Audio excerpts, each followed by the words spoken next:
দেখতে যাচ্ছে, তো আমরাও যাচ্ছি।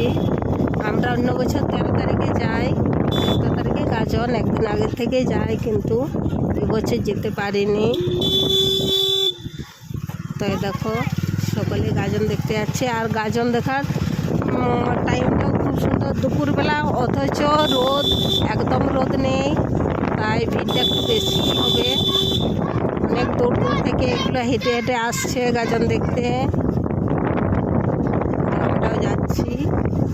তো আমরা এখন গাজন মেলায় যাইনি, আমরা যাব বিকেল বেলায়।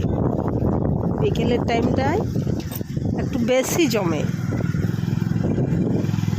আমরা বেরোচ্ছি মুরাসুল। মুরাসুলের পর আছে হীরাপুর, আর ভোলার হীরাপুরের মাঝখানে গাজন তোলা বসে। তাল গাছ, তাল গাছে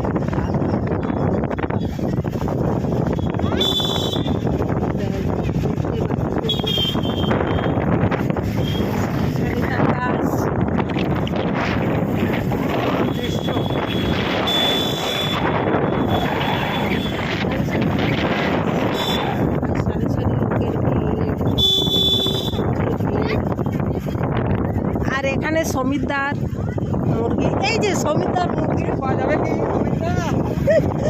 এখানে ছিপ পাওয়া যায়। মাংসও খুব ভালো মিলে, খুব ভালো মাংস দেয় সমিতদা।